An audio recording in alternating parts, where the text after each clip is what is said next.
So I've made just about every mistake that you can make behind the camera. From missed moments to overexposing, having out of focus shots, awkward couple poses, you name it. But the truth is, these mistakes taught me more than any course really ever would. So today I want to share the biggest mistakes that I've made in the field as a wedding filmmaker. So hopefully you, going into your next wedding, you can be a little bit more aware so that you don't have to learn really the hard way like I did. One mistake that I really couldn't get away from was filming everything at a close-up angle. I loved the 70-200. When I first got that lens, it's all I used. I thought everything needed to be close-up. Close-up equals cinematic. Having all of these intimacy shots, I mean, that was really what it was all about, right? So I stayed glued to the 70-200, but the problem was that I was just missing the context, the feeling of where these moments were actually happening. My films just felt more claustrophobic than breathable. So the lesson is to really mix up your shots. Grab those intimate close-ups, yes, but don't forget the wides and the mediums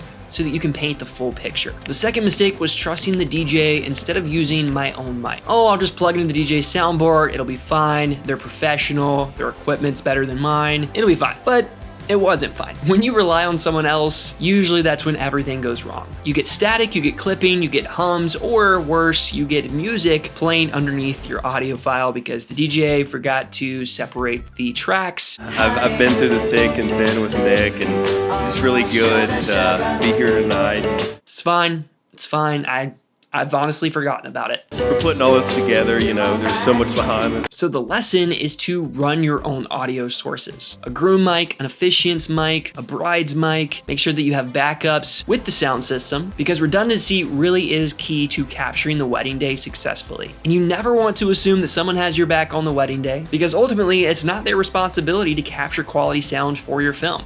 It's yours. The next is focusing too much on the couple. Now, it's easy to get fixated on the couple throughout the entire day because yes, the day is about them and you want to tell their story in a beautiful way. And it can be challenging to find that balance of capturing all of these things. What takes priority over the other? Which is why it's usually just best to take a documentary approach to the wedding day and capture everyone, capture the interactions between guests, capture the reactions during the ceremony, the first dance, the speeches, or even the first looks where the bridal party is sneaking a peek during that first look because they just can't help themselves. Usually these shots take your film to a whole new level because you're expanding the world, you're painting a bigger picture. And honestly, these are the shots that I feel most couples want to see when they get their wedding film. And the lesson here is weddings aren't just about the couple, but about the people who love them, the people who are there celebrating them. So don't forget to weave in capturing reactions into your workflow on the wedding day because I promise you these shots can be the difference maker.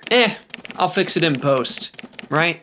The old adage saying in film production, you'll just fix it later. It's fine. It's fine. If you overexpose, it's fine. Oh, if your shot's a little shaky, it's fine. I'll just fix it in post. Except you can't always fix blown out highlights because once the details are gone, unfortunately they're gone. We don't get the luxury of filming in RAW like photographers. I mean, we can, but why would you? Which is why the lesson that I've learned is that by exposing for my highlights usually gives me a better end product, especially when filming in log. And I find that with my style, capturing more moody vibes or just capturing the wedding day in a natural tone, having my exposure set to 0 on the exposure compensation meter, or even dialing things down a little bit underexposed, usually gives me the look and feel that I'm going for. So if you're filming in a Rec 709 profile, or if you're even filming in log, you want to make sure that you're protecting your whites, protecting your highlights, using an ND filter, especially for those bright sunny days. And I've honestly found that keeping your exposure dialed in at 0 is usually the best practice for getting a well-balanced image. Next is filming too much content of one particular moment, and then ultimately feeling overwhelmed in the editing room. Early on, I'd shoot every single makeup stroke, every single boutonniere pin, every centerpiece angle, all the family portraits on on the wedding day because it honestly felt like I had to capture everything. But all I really did was give myself hours of unnecessary footage and a lot of editing headaches. Now the lesson here is, I think in the beginning, I feel that this is a common practice. I recommend overshooting when you're just starting out because you gotta learn the dance moves. You gotta learn the choreography on the wedding day. You need to know what you need. You need to know what you don't need. And the only way to do that is by overshooting. But when you grow, you start to know what is essential and what's not. You wanna capture what matters and then you wanna move on. Ultimately, you just wanna be intentional. You don't wanna overshoot out of fear that you're not gonna get enough content for your story. You wanna be prepared and know exactly what your couple expects from you. And this way, it'll just eliminate a lot of those mental barriers on the wedding day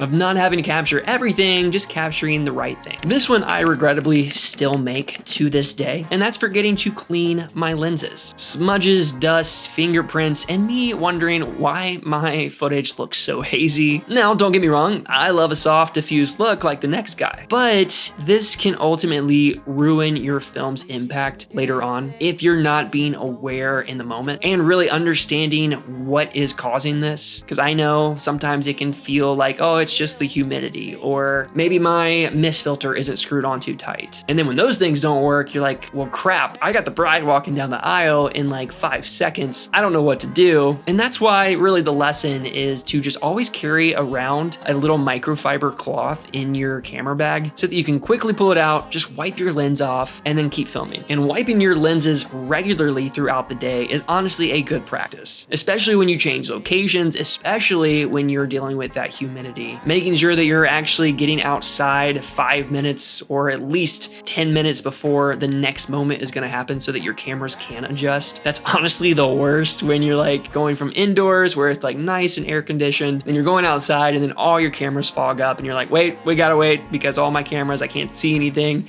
And you can't do that when the ceremony is happening. So making sure that you're taking those precautions, keep a microfiber cloth with you at all times so that you can keep things clean. It's just honestly a good tip. Now, number 7, if I could go back in time to tell my younger self 5 words, or even tell my second shooter 5 words, it would be something like this. During the ceremony, when you're setting up your tripods, when things get going, when the bride's entered, you've captured the groom reaction, and ceremony is dialed in. And I want you to listen very, very closely to me when I say this. Stop moving the camera. The amount of times that I've lost my voice screaming at the computer screen because I was just being stupid, repositioning my camera during the ceremony and elevating my blood pressure because I missed a pivotal moment during an emotional vow or a powerful monologue. It's honestly infuriating. I overthink like the next ADHD wedding videographer, but the thing is, during the ceremony, that's one place where you don't want to be overthinking constantly. And the lesson that I've learned when it comes to capturing the ceremony and capturing it well is to adopt the set it and forget it mentality. Lock your cameras down. Once the bride enters, once you've got the groom reaction, reposition, get your framing, dial in your focus, and leave it be. Because you never know what the officiant is gonna say. You don't know if it's gonna be powerful or not. So you wanna make sure you have at least one camera rolling, one camera that's dialed in on the focus, one camera that's not moving, so that you can use that in your edit. Because these shots are so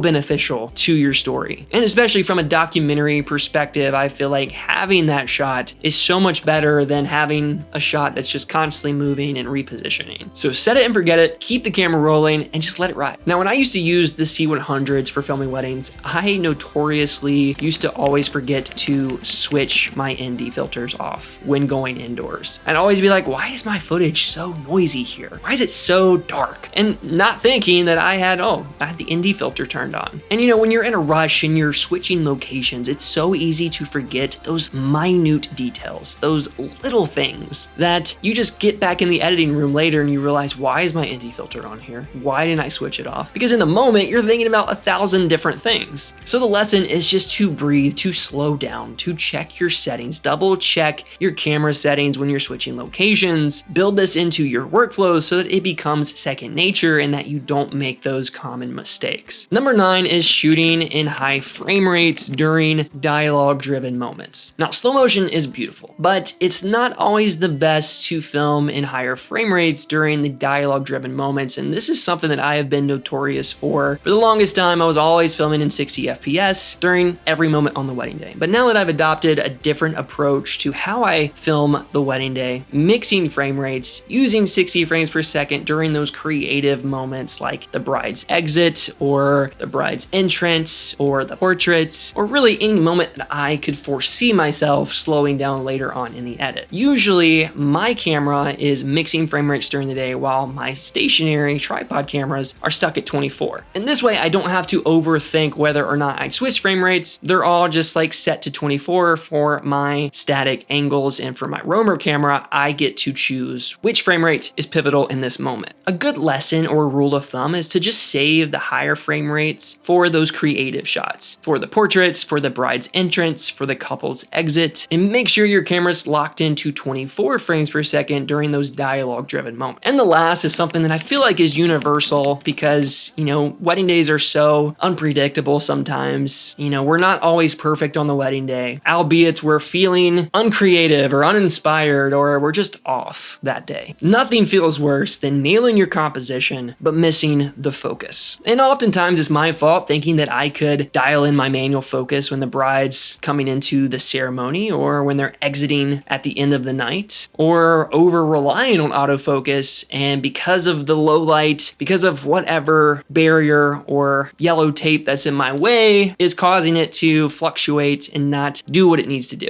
Sometimes it can be a creative choice to have your shot somewhat out of focus, to have that soft edge to your frame, but not during those really pivotal moments. And the lesson here is, again, to just slow down, double check your focus, use tools like focus peaking so that you can dial this in perfectly on the wedding day. Honestly, using focus peaking is probably the best tip because this is a tool inside your camera, inside your monitor, that can help you retain that focus and keep that consistency throughout the wedding day, especially during those emotional moments where you won't get a second chance. But those are my 10 filmmaking mistakes that I've made and still sometimes make to this day, because you know what? We're not perfect. We still make mistakes. It's just part of the job, honestly. But let me know in the comments, do you make any of these mistakes? What's some common filmmaking mistakes that you find yourself making?